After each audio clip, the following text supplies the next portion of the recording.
င်္ဂလာပါရှင် Auto Dynamic Hack ကနေပြန်လည်ကြိုဆိုလိုက်ပါတယ်ဒီနေ့မှာတော့ရှေ့ဗီဒီယိုရဲ့ comment တွေမှာမေးထားကြတဲ့ LPG ကားဆိုတာဘာလဲ LPG ကဘာလဲစတဲ့မေးခွန်းတွေကိုဖြေပြပေးတော့မှာဖြစ်ပါတယ် LPG ဆိုတာက Liquefied Petroleum Gas ရဲ့အတိုကောက်အခေါ်ပါ LPG ကရေနံစိမ်းကနေထုတ်လုပ်ထားတာဖြစ်ပြီးတော့ propane နဲ့ butane ရောစပ်ထားတဲ့ gas ဖြစ်ပြီး liquid type ဖြစ်တယ်လို့လေထက်လဲလေးပါတယ်ဒီ Liquefied Petroleum Gas ကိုစားသောက်ဆိုင်တွေဟိုတယ်တွေမှာအသုံးများပြီးတော့အချို့တော်မော်တော်ကားတွေမှာလည်းအသုံးပြုကြပါတယ်LPG ဟာဆိုရင်တကယ်ကောင်းတဲ့ gas မျိုးစားဖြစ်ပြီးတော့လက်ရှိဈေးကွက်မှာဆိုရင်ဂျပန်နိုင်ငံထုတ် Yanmar 40N98G Kubota WG 1605 series ZG 332 MOA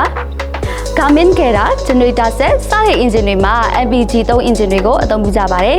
လက်ရှိကမ္ဘာပေါ်မှာ LPG သုံးနေတဲ့ကားရည်သွဲဟာဆိုရင်25တန်းလောက်ရှိနေပါတယ်မြန်မာနိုင်ငံမှာတော့ AC ကား6စီးကုန်တင်ကား1 Ford 84စီးကုန်တင်ကား1 4 2စီးအခြားမျိုးစား1စီးစုစုပေါင်း LPG ကား83စီးတာရှိရလို့သိရပါတယ် Auto Dynamic Hack ပိတ်သက်ကြီးအနေနဲ့နောက်သိချင်တဲ့အကြောင်းအရာတွေရှိရင်လည်း comment မှာမှန်းခဲ့ပေးလို့ရပါတယ်ရှင် Auto Dynamic Hack